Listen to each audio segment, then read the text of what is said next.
All right, and we'll let everybody in. And here we go. Hey, friends, how's it going? Good to see you all. Welcome to Piano Technicians Masterclasses, Piano Tech Radio Hour. Good to see you again. I'll spotlight myself. I will just say right off the bat here, please excuse me if you're getting any issues with my internet. I'm really trying my best today, but I had some problems. So do let me know if you are experiencing problems on your end with my internet signal, and you get to know. And I can't really tell. I can just see that my speed values are very poor, and I'm having glitches. So um, we're a little late today, getting started. So I will start to introduce things right off the bat here, and as long as I can load up my information on my end, given the issues with the internet. It looks like I should have that.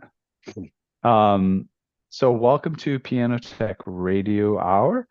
And this program is one where we gather every Saturday to meet with and learn from the most fascinating and knowledgeable folks in the piano world, manufacturers, rebuilders, musicians, makers of other instruments, and of course, piano techs.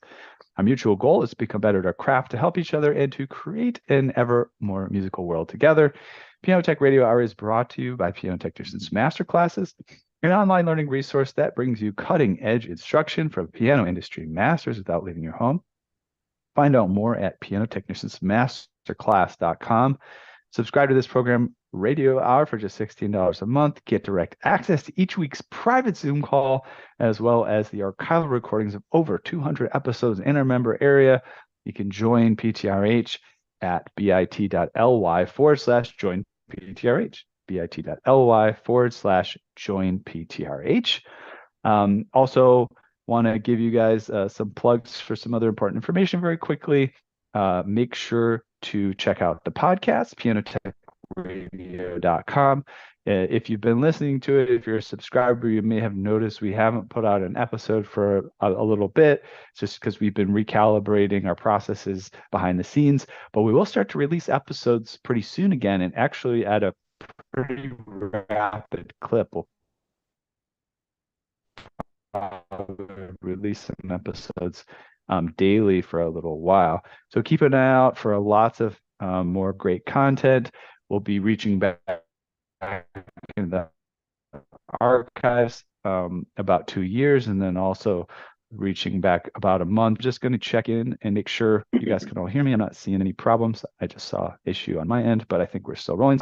Piano Technicians Masterclass.substack.com. We release little snippets of our content from the private member area on our masterclasses, our highest quality, most valuable content.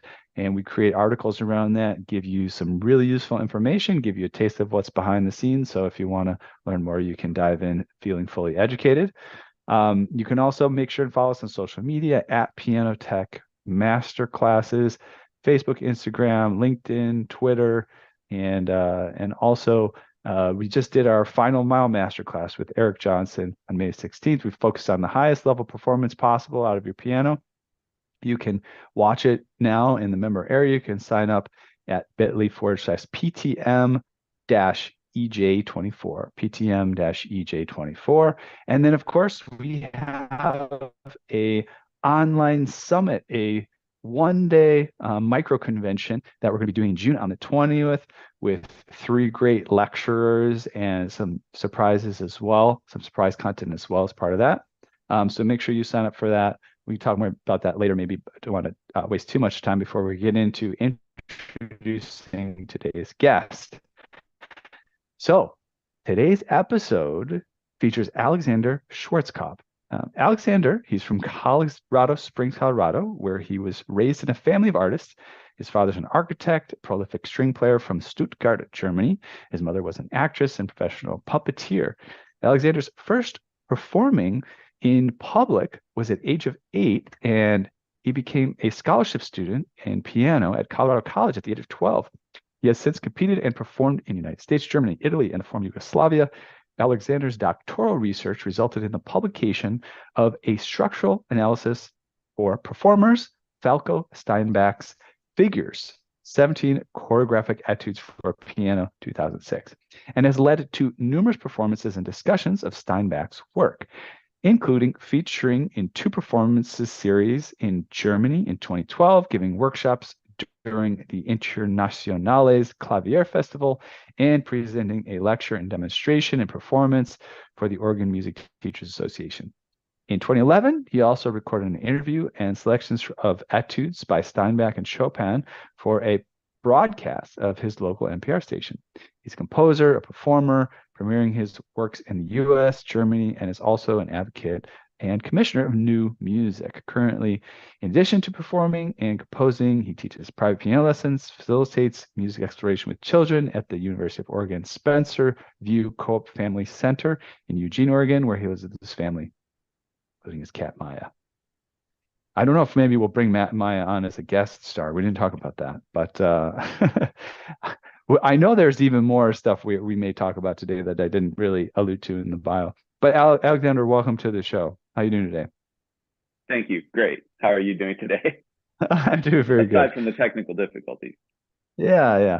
And I know you're kind of like in your home studio space where I think your piano's right there at our right, your left, which is great to be in your inspirational creative space with you. And I even see behind you on the wall, one of your visual compositions is featured. That's correct. Tell us what that is, just because it's right there. What is this flower-shaped object behind you on the wall?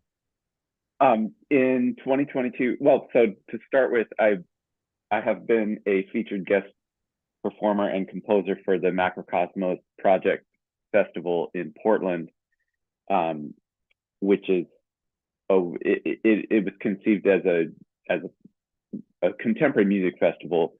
There's multiple concerts within one night, 5-hour shows. It's a 5-hour section with multiple shows.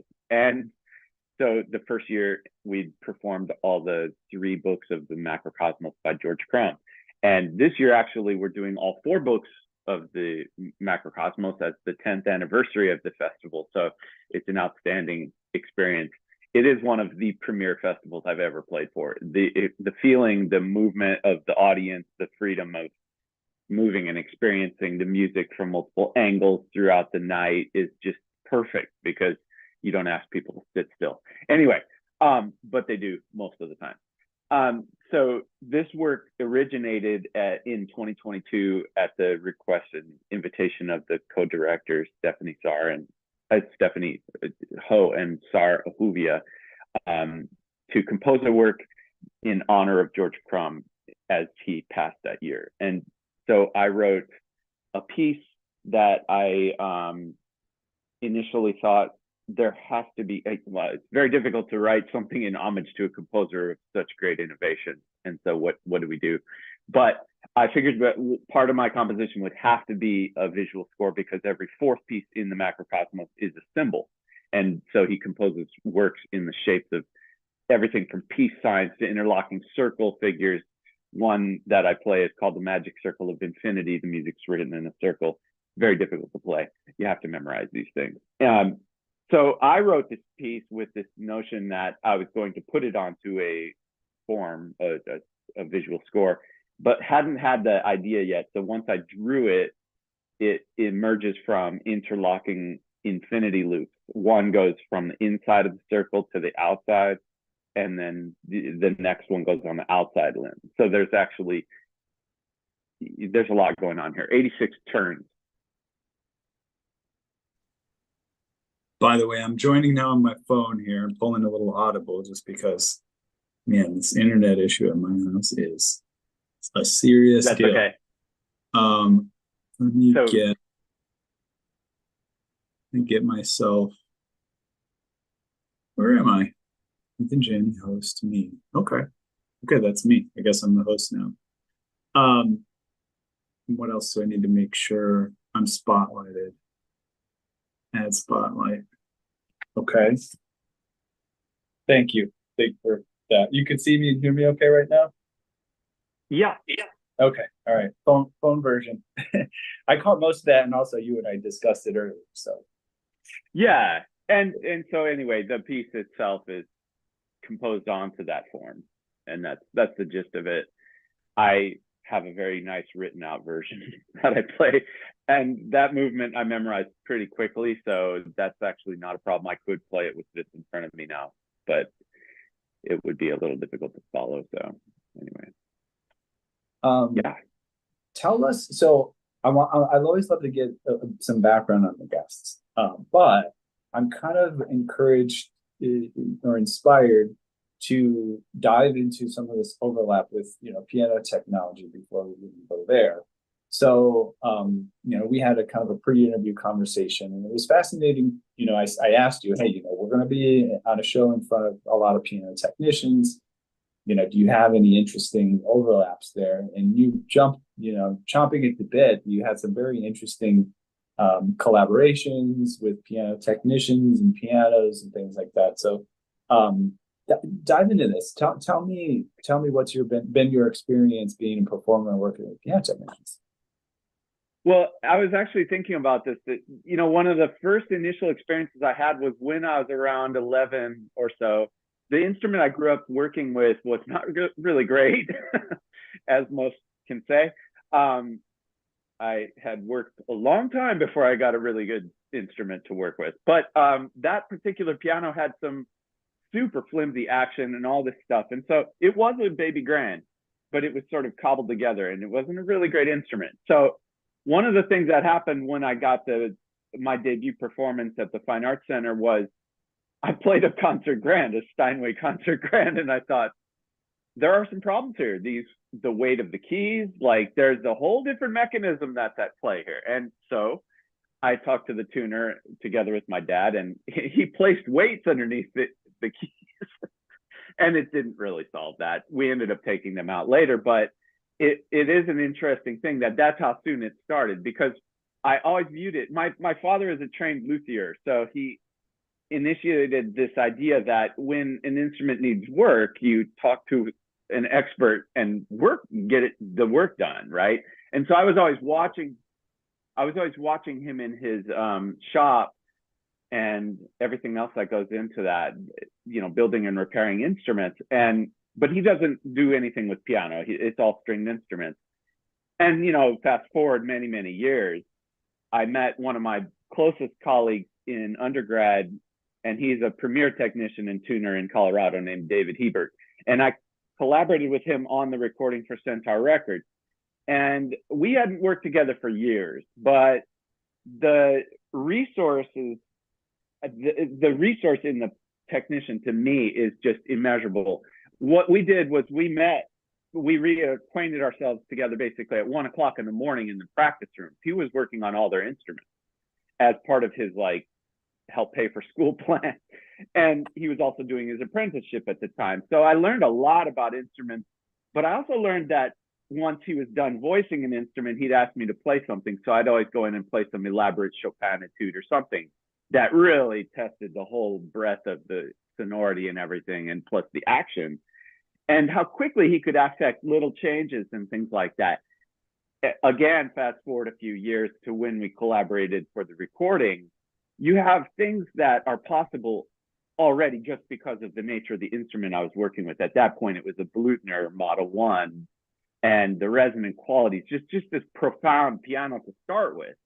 And so I thought, wait a minute, a little bit more sound here, and I need a little bit more space here. How do I get this sound to clear a little bit here? And he's like, well, you've got to work with the instrument closer because the Blüthner is so resonant, which was wonderful. And so all these things lead me to a very close relationship with the technician and tuner. And so whenever I have that opportunity, I bounce ideas off of the professionals. Yeah, that's great. Yeah, and we sort of alluded to this on the program several times, or even stated it directly. And I always like this concept. I think it came up during our interview with Eric Chu and Eric Johnson, when they were talking about pedaling and some of these things and how they work together. But it might have come somewhere else. This concept that the performance is a collaboration between more people than just the performer, right? It's the piano manufacturer, it's the piano technician, right? So much. And all these things need to come together to make the sound great. And maybe they don't come together. Maybe the technician isn't in on the planning or the thinking behind it, and maybe you don't have a great piano made by a great manufacturer, and so they're kind of not in on it either, right? But when you can really intentionally bring all these parties in to optimize, what kind of music is made, that's really brings you something special. And it also reminds me of this theme that just comes over and over again, which again in our pre-interview I noticed with you, is it some of the greats in all the fields. So I would almost say all of the greats in all of the fields, they all have this quality where they just pay attention to detail, right? They take into account some of the things that you just might think don't even matter, but they're paying attention to them. And there you go, right? The piano itself, the technician, musician, having them all collaborate, coming together, thinking about these fine details, not only as individuals, but as a group. Wow, there's a lot of impact that can be made there.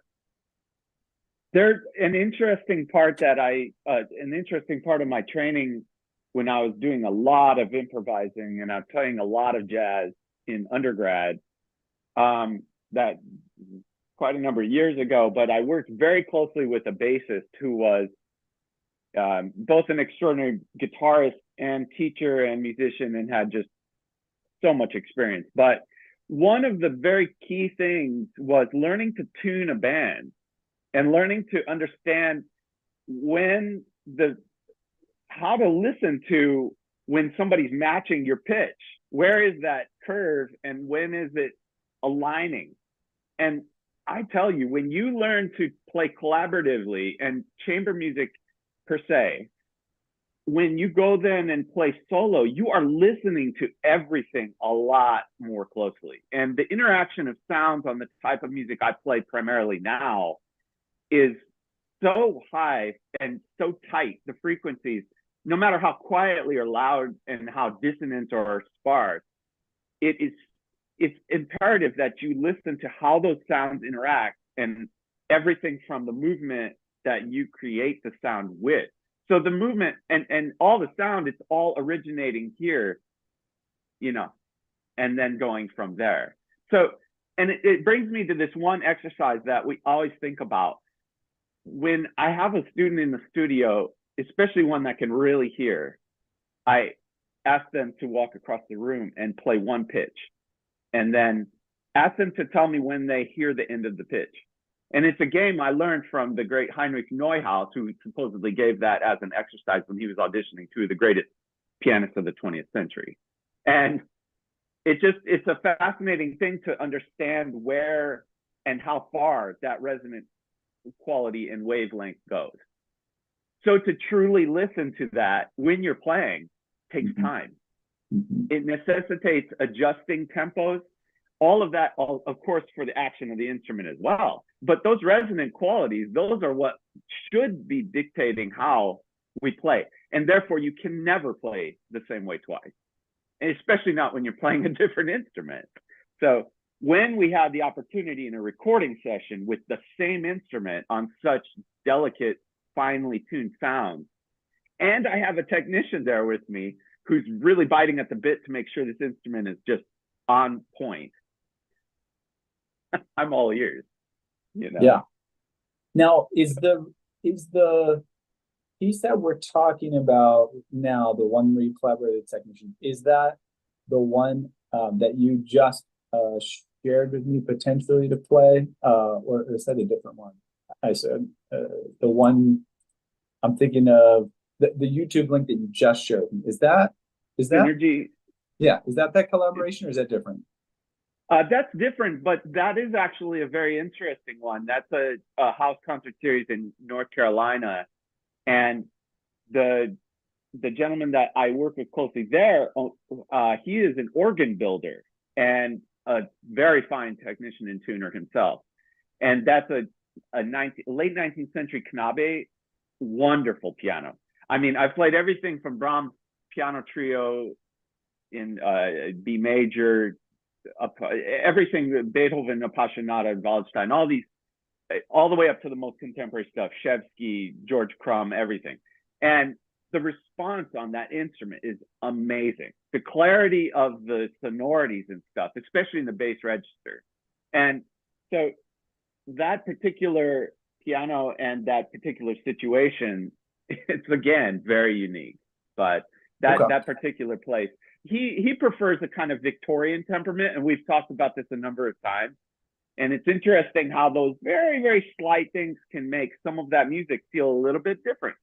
And I mean, of course, it is that way under different hands every time, but you know. So I definitely want to listen to some of your music on the call here today. I know that my computer will not be able to handle it. I can tell that already. But I did forward, Emrys, I did forward some of these links to you, and maybe we can pull an audible and maybe you could share some of them. Emrys, can you Yeah, definitely. can you see those emails that I forwarded you by any chance? Yes. Yep, I got them. So you could take a minute to set up while maybe we explore another question, but I think the one that we want to go with first is the one that was a reply to the Zoom in, the initial reply to the Zoom invite. Okay. And it has his bio as well as the link. So if you just like load up that video, we'll do the whole thing, make sure it's loaded on your computer and then let us know, and we'll bring that up and share it if possible. Yep, I have it up if you want me to go ahead and share. Yeah, I mean, if it seems ready, then yeah, go ahead and pull it up right now and we'll take a listen. All right. Actually, while you're before you press play, Alexander, could you give us a little bit of a preview of what we are going to listen to? Yes. So this piece is the final movement of a suite I composed called Liquid Piano, and I explored different forms that water takes on its journey in that piece. During that year, I was a part of a project that was spearheaded by a pianist in London called Climate Keys. And what she had her intention was to create a program where we would create concert experiences and feature specialized speakers in the field. So you could have anybody from an environmentalist to a lawyer to an extremely influential business person, but somehow this had to be something concerning environment and the evolution of our planet and what's happening right now. And so what I did for that one was I invited a geologist from the University of Oregon faculty, Greg Ritalik. He's one of the premier geologists, and he talked about deep time, etc. So that's where we premiered this piece. But this piece itself is it's a response to let's see. So outside of Socorro, New Mexico, we have one of the largest areas called the Very Large Array. These are gigantic radio dishes. They are on railroad tracks. I mean, I don't remember the details, like 500 tons a piece or something, ridiculously heavy. And they're able, with the movement of these dishes, which exist across miles of track, multiple of them, right? 27 dishes or something like that. They can position them in such a way to reach deep, deep into space. And they told us about like experiences where they researched inside of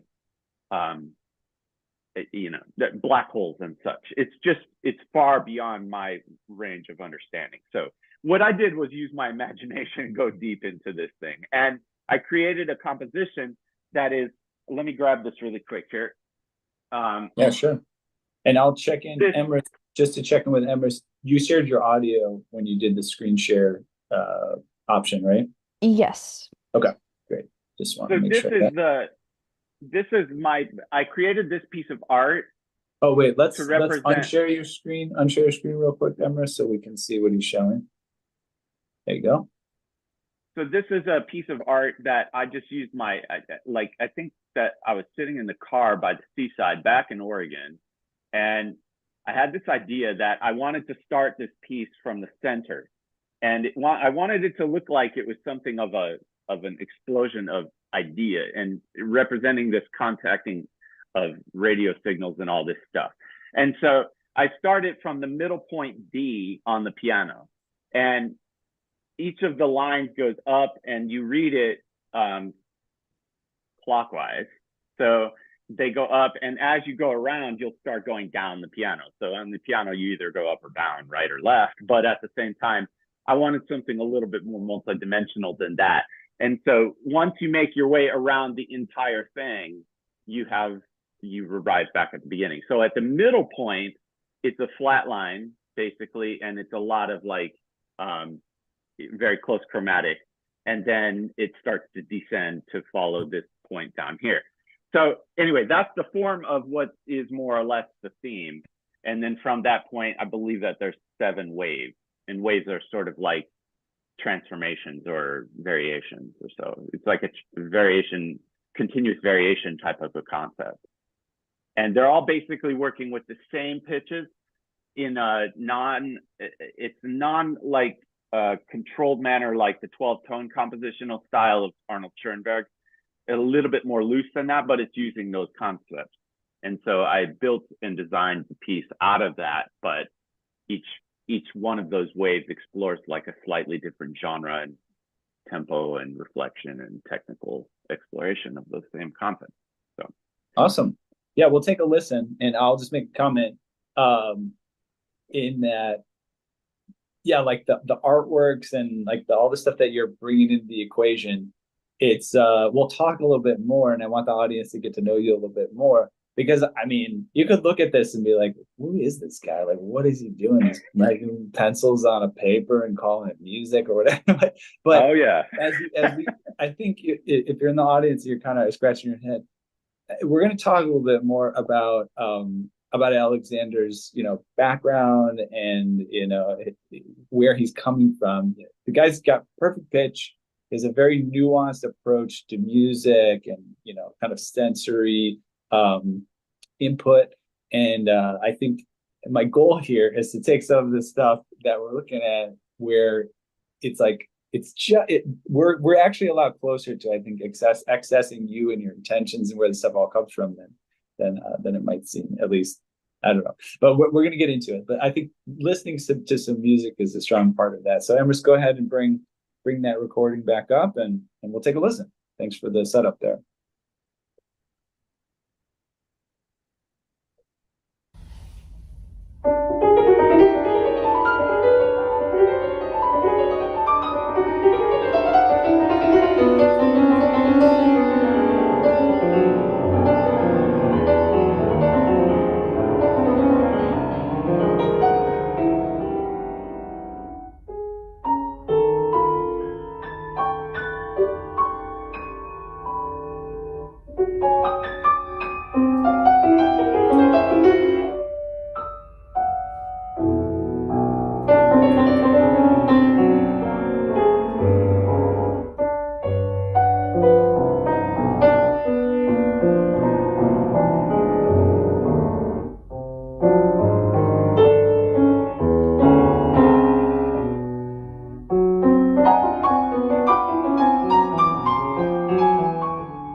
right, thank you for that. Absolutely. So we got a little bit of your background in your bio. And so just to recap, you have a musical family. You mentioned your father was a luthier and instrumentalist. Um, what and as I mentioned briefly, you have a very acute ear. I always like to try to find out, what the decision to have a career in music, like how did that actually come about? For you, I can see, maybe it just felt almost inevitable just because you have such a relationship with sound, but maybe not. Maybe you had some other pathways that you were considering. Tell me about coming up as a musical person and eventually making this decision that, you're going to go down a musical career path. I came into the world pretty much playing. I mean, at 2, I started playing violin and was already playing. I played long enough. I always think about this as like I must have played violin well into 8 or 9 years old because I played in youth orchestra. I played fiddle contests. I did all kinds of stuff like that. But I know that my point of entry into the world of piano was around 4 or so, 4.5, because my dad described it like, yeah, I went to the instrument because I could see it there, and I was fascinated by all these patterns and things that I could see, like the way that the 2-3-2-3 works out for the black keys. And this is still my fascination today, is the organization and the way in which your hands interact with the keyboard, the organization, the outward layout of the keys. There's just so many things to think about with this thing. And now with an idea that I want to write that is compositionally interesting, I'm also working with how does this fit in your hand? It's coming from what Chopin left us with the way in which your long fingers sit more comfortably on the black keys, et cetera, et cetera. But I was fascinated by the patterns. I gravitated towards piano. Shortly after that, he found that my ear was such that I was slower than my brother, for instance, on violin with the intonation, because he said I always went to the exact pitch and I would not stop until it was in tune and right. And so my scales weren't moving maybe as quickly as he thought they should be or something, but everything was like spot on. And so one day he decided to send me down the hall and fire out a couple of pitches and tell me to what are the names of these pitches. And that's when he more or less described as having discovered I had perfect pitch. But that's more of a nuisance than anything when you're talking about working with the piano, because it's equally out of tune. So I love all those aspects of sound and the way in which it works. But there were points in my life where it became way too much, like the cognitive dissonance in my adolescence, the unfortunate experiences in my, in my early teen years, I had lost my mother when I was 12. And so that just threw me into cacophony, and that cognitive dissonance made it pretty difficult to want to focus on music for a little while. But nonetheless, since I was a young child, I was pretty certain that that was where I was headed, because that's where I lived in my head. And he always told me to practice, and I would find ways to practice that would kind of kill time. So while I was working on my Mozart sonatas, when I was like, whatever, 9, 10, however old it was, I sat underneath the piano and started playing them backwards like this. And then people found out I could do that and would call me out at a party and be like, hey, I heard you can play Bach's Invention like this. And so I went and played the D minor Invention backwards like that. But I don't do that anymore right now. Maybe I should. But there's other things to be done. I think that's one of those that led me if down you want the road. If you want like a viral video, I think that's probably part of it. Yeah. My favorite videos is a pianist. He's sitting on the bench backwards and his hands are on the keyboard this way, and he's doing leg lifts while he's playing something backwards. I can't remember what it is, but it's something by Bach. And I was like, yeah, that's right where I need to be, because we're talking about Goggins. Nice. Anyway, so that's where I just felt like it was inevitable that I was headed down that road, because I kept finding more and more that I wanted to stay with the instrument and the music. I participated in my first composition competition at around like 12 years old. right around the time when I won the Stars of Tomorrow, and that's when I made a debut of sorts in Colorado Springs and began studies at Colorado College after that. However, the teacher I worked with directly before that, I recently came back into contact with in 2018. He's a longtime professor at Stanford, unbelievable artist, and it was just one of the most wonderful reconnections I've had.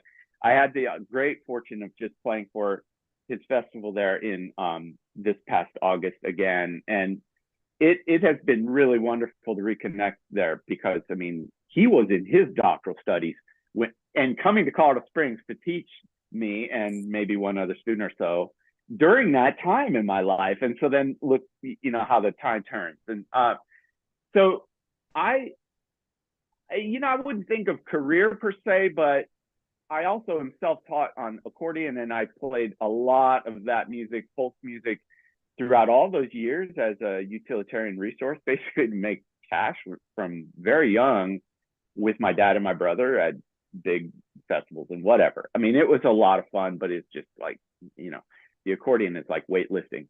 But that was nonetheless important aspects of playing music, in my opinion. I still have such a love for folk music, bluegrass, all different kinds of styles, because I mean, that's the bread and butter of what this great music that people refer to all the time is coming from. I mean, if you really want to get down to what the origins of, especially when you're talking about some of Beethoven's greatest music and other composers, you need to look no further. I mean, it's right there. Or the bird with Mozart, they always talk about, right? Well, we know that birds are full, and we have a, you know, incredible resource there for sure.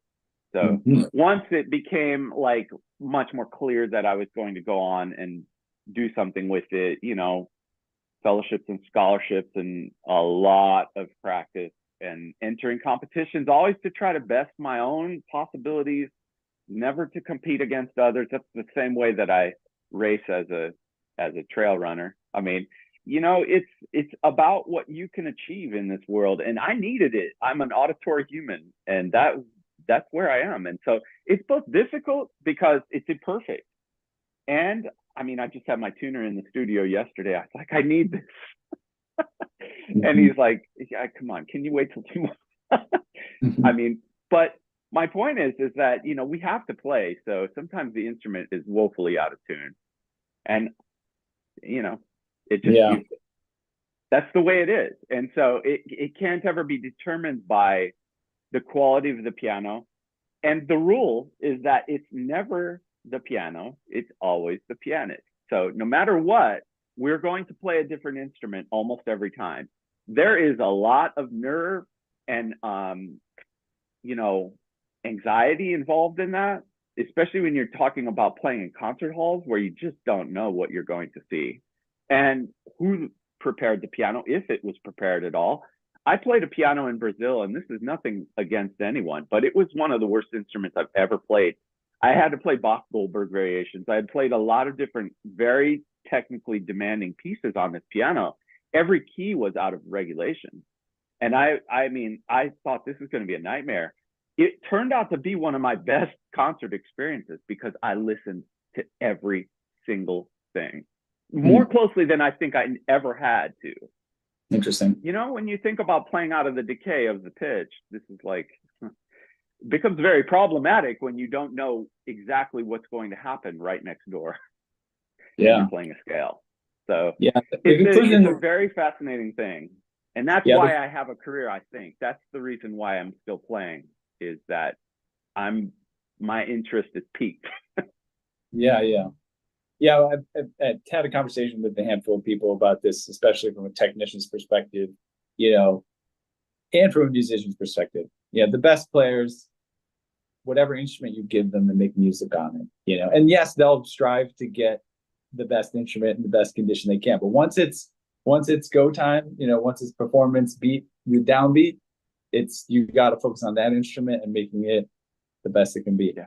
I'm actually hoping to find some time. I think I'm going to squeeze it in the next week or two to record an album that starts on an out of tune piano and finishes on an in tune piano. So each successive song, I work on the instrument a little bit in between. I compose things that are based on the instrument's present condition, and so I'll more on that later. So I'll have some time to do that. Let's talk about synesthesia. I want to talk about that, and I became fascinated with this concept a while ago, over a decade ago, I think at this point, out of my interest in neuroscience and this kind of fascinating domain, which I think really is only came to be understood in recent decades, right? I think in the past, it's been something where it was just very confusing to people. And so it crosses many domains, but synesthesia, for those who haven't learned about it, it's when you have a sort of a cross-modal interaction in the brain, cross-sensory interaction. So if I hear something and it evokes a color in my visual field, or there's some of the craziest ones are, somebody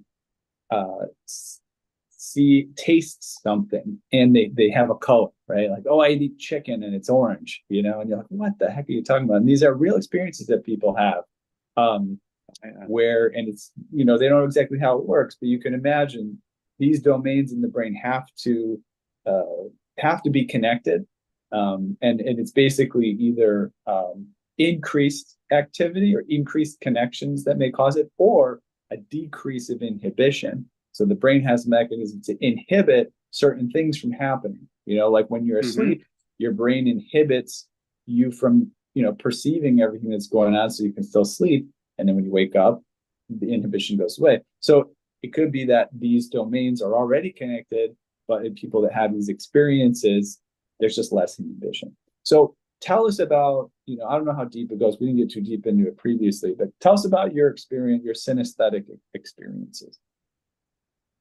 It's everything in the world is sound, and it is all interesting. I mean, in growing up and playing in the dirt and always being fascinated with the trail from a very young age, hiking, mountain biking, whatever it is, I always connected what is the sound that I'm seeing. In other words, like, I don't, you know what I mean? Like, there's as much smelling going on when I'm perceiving that way as this. Like, I'm looking with my eyes, but I'm hearing more of what I'm looking at than it's constantly crossed all the time is all I can say. And I had no, or like, nobody really necessarily embraced it and talked about it as a tool or as a real benefit to existence or something like that. But I always knew it was there, and I always knew it was something more than what it was being made to be. And there was this one point when I met Falco Steinbach, and he was definitely the first artist that I met that was truly engaged in this thinking. And I was very fascinated by that. And I thought, okay, to what extent, whatever. I mean, I was already older. I was already in my early 20s, but I thought, this is an artist that I've got to think about, because this is not like, you read about this with Scriabin, but then they call him crazy and move on. Like, nobody understands exactly what he was dealing with, because they wanted to say, now, come on now, let's just move on here. And so, recently when we had Christopher Taylor here to play his piano concerto and the Eugene Symphony, they commissioned from Harmonic Labs, which is a great collective of some incredible artistic minds here. They created an organ basically where they would play a pitch and it would cast a color. And so when they played his music, they did it the way that he intended to, and it was really fascinating. Now, my point, after having all the experience I have had and finding and really working to find the kind of sound that I'm looking for as a composer, how do I really voice those chords in Brahms or Chopin or Schoenberg or Krum or Shevsky, what is the meat of the sound? How do you find that? Like, once you've really trained that thinking, you go a little bit outside of just using your inspiration. But once you're inside of it, you can listen and experience sound like you're inside of it. And so there's always this thing that has been present there for me artistically, and I create art to represent that, because that's where I find certain hues and certain densities of colors. I've found my preferred, timbres and so on and so forth. Those things exist that way. But my goal as an artist is to give back what was given to me. So I had to teach it. And from the beginning, I thought, well, how am I going to teach this to a kid who doesn't know how to read or anything like that? Well, I gave him a blank piece of paper, drew a keyboard on there, and sent him home and said, next week, please show me how you hear each of these pitches. It may change, but just try to make a decision and look at the color wheel and understand what might this sound represent in color. It's just another way to understand. It's a process of association thing. And as we know, the more that you can attach to, the more meanings and multiple meanings, like abstraction, that you can attach to each of these things we're trying to learn, the better you're going to know it and become it, and it becomes you. So it was really profound with a couple of students, one particularly because he has perfect pitch as well. And he just giggled right away, and he did amazing things with it. And we talk about it as we're working through some of Chopin's most difficult etudes or whatever. Like, inside of these unbelievably dense and technically involved rhythms and keyboard configurations, just whatever, moving all over the instrument. I have specific preludes I love because of how Chopin worked with the texture and the particular register and such. And so we'd talk about it and be like, what is that color? Because there's every tone you can think of. There's a whole myriad of sound in front of you or in you. And yet there is a hue there. And it's like what we were talking about the other day, when dealing with Franz Liszt, you have to understand he also viewed certain harmonies very, very consciously as, like, F sharp major is a very deep spiritual orange, like burnt orange type of a sound. And when you hear that sound, I mean, that's this, like, when you hear that sound, that's exactly the same sound that Schubert wrote in his third Impromptu in Opus 90. But is it? Because that's G flat major. And like you said the other day, when you look at that, oh yeah, you just transpose it to G major, it'll be easier to play, right? It's not even remotely the same music. First off, it's not on the black key. Second of all, it does not have that warmth. G major is just a very different sound. So it's a very interesting thing that way. And with inharmonic equivalence, and the way that when I started playing music, I was playing a stringed instrument. Thus, we have problems with intonation.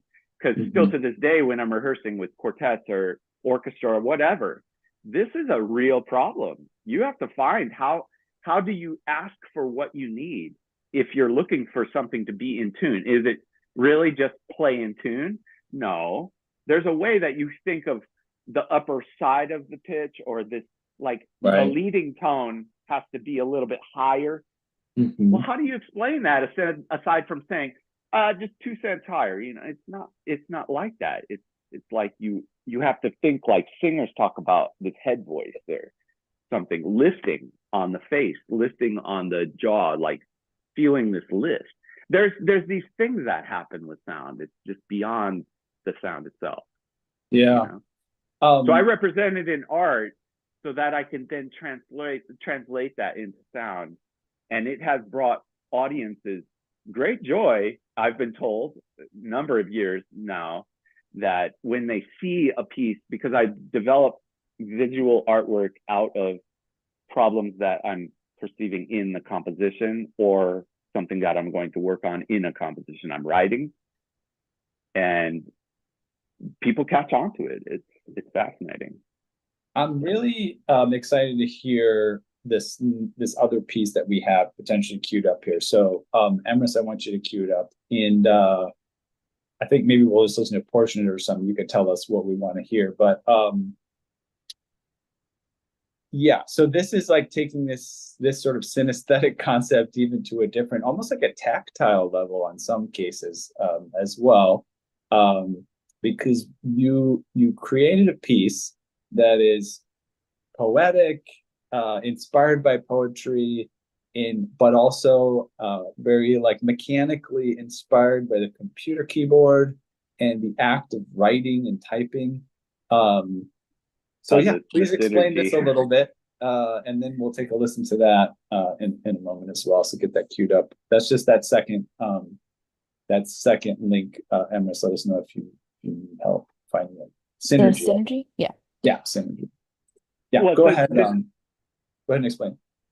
This piece originates as the commission to honor George Crumb, and I had to think first off, what really is going on, because I love his music and I play it, but how much of it are you really understanding per se when you're learning it, as opposed to just doing what you're being told to do on the score? Because his scores are loaded. Every note has like 2 or 3, commands and directions going on. So listen closely and you hear triads. You hear blurring of triads in the deep bass with full pedal submerged, like there is no lifting of that pedal, and it's all overtones and mixture of sound, but these are triads in like a first inversion or something. So I start thinking like, what are we trying to do here? And then for the second section, what is that? I'm sorry, for the first section, one more time, my primary material derived from a transcription I did of the common bird, the robin, the red-breasted robin. And I've loved the sound of this bird forever. And there's something very, like, it oscillates between pitches. There's these little graces, and it's the sound of the evening for me. There's some things with this sound. So that's a very major motive in the first movement. Second movement, I transposed.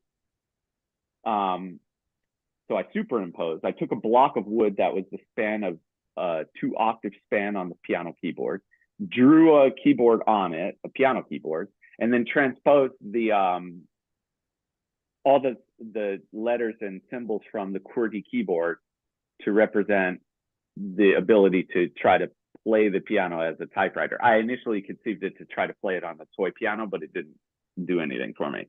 So from that point, I transcribed note for note, letter for letter, Lewis Carroll's Jabberwocky. And it is just, it was so much fun, but it took a lot of time and transformations to find exactly how to meld and get as close as possible to the linguistic aspects of the translation that I was trying to capture as well. Through the rhythm of the sound, through the density of the sound. There's one kicker in there again. Every time the tone D above middle C sounds, that's the space bar. So any place in that entire piece where that sounds, that's a space bar. And I first throw that idea of this superimposition of the QWERTY keyboard in the first movement by transposing and translating George Crumb's date of birth. And that motive it's the first point where it gets really dark and deep before kind of the final statement of the piece. Anyway, and so then I transposed all 7 stanzas of the poem for the second part. I haven't heard this yet, but just some other things I'm going to be looking out for. The poetry, has some, I don't know how much has been studied, but poetry has some commonalities with music, repetitions, themes, variations, and choruses, and, forms, A, B, and things like this. And I think what I'll be interested to listen for myself is where you're hearing the sort of musical structure of poetry, not the prosody, well, maybe a little bit of the prosody, I guess, but more the modular, I guess, call it aspect, right? Because there's words. You're going to hear words, and words that are used again, you're going to hear that sound of the word, you won't know what word it is, but you can hear it again. I'm really interested to hear how those get distributed. And one thing really quickly, the most important thing I think that I discovered in time, aside from the D being the space bar, is the fact that every time when you're typing and you need a capital letter, you need to do two combinations of keys, the shift and then that letter or that symbol or something. So every single time you hear an outside grace note, that's a shift key. And it just makes the whole experience sort of kind of comical. It's like comedy of errors in a certain sense. And I naturally, in transcribing this, thought so much about the Italian street theater, you know, the figures like Pierrot and Harlequin and these figures from the Renaissance. And so I thought about how much of that drama was included in the music of composers like Debussy and otherwise, to illustrate ideas. And here we have a Jabberwocky, or we have the warbling and whiffling and these kinds of things, right? And those are the aspects of combinations of letters into words, and then finding the right way of expressing that you know, it took time to find. So I hope you enjoy.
Wow, intense. Yeah. I'm back on my computer now. Just in time for my phone to die, which is kind of weird there. Um, guess I have the internet back. Wow, we got a chance to get through a lot of stuff. It went by very quickly. You know, you got a lot of stuff to share about. So we did as much as we could today. Um, Absolutely. and we started a little bit late. But it's been a pleasure to have you here, and thank you for kind of giving us some insights into your world and how you think about music and the piano as an instrument. And I think one of my takeaways as a piano technician, especially, it became an emerging theme in my mind as you were talking about sound and maybe establishing how to listen for things. Is I kept thinking about the fact that a lot of piano technicians these days are using an electronic device to tune pianos. And they are tuning visually, which is in its own sense a cross-modal type of a thing. So they're looking at a dial on a screen to kind of figure out whether the pitch is where it's supposed to be, and the computer is helping them calculate where it's supposed to be. And sometimes that forces us to use our ears a bit differently, or maybe use them less as technicians. So I think that if anybody's encouraged that tends to use a device to tune the piano, to just maybe do or make up some of these type of exercises, to really immerse your ears in the sound of the piano, I think that would be a great outcome here.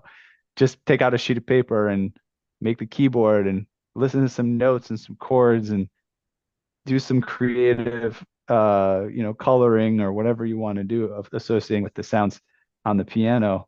I think you can only gain from those type of exercises, especially in a profession here where sound is so important. And at the high level, the nuances are really what matter. So, anyways, that's one of my big takeaways here. Um, any comments on that or final things you wanted to share before we start to wrap up? I think that's it. I think that's pretty well summarized there. Yeah. All right, excellent. I hope my signal's coming through okay. I realize my internet's been terribly spotty today, but yeah, it looks like it's not doing very well. But I'm gonna do my best at doing an outro here. Hopefully it comes across. Can you hear me okay right now? Or not Yeah. really? Yeah. Okay. Here we go. We're gonna do the outro and then we'll say goodbye for the day. So this has been Piano Tech Radio Hour. It's the end of another musical journey here, and we want to thank Alexander Schwarzkopf for joining us today. As always, we're brought to you by Piano Technicians Masterclasses, cutting edge instruction from piano industry masters without living in your home. If you join us today by signing up for the session individually, make your life more convenient by subscribing to PTRH at $16 a month. Get the recording of today's session, our member area automatic registration for each week's new session. Sign up at bit.ly/join PTRH. That's bit.ly/join PTRH. And make sure to follow us on socials, check out our blog, check out the Radio Hour podcast, and check out our micro convention coming up here in June on the 20th. We'll have Mark Sarasano talking about some of these technical aspects of kind of measuring your sort of ear and your tuning. We'll have Jim Wilson sharing some tips and tricks from all the experts that he's been in contact with over the years. And we'll have some more great content for you as well. So make sure you sign up for that. And we look forward to bringing you on board there. All right.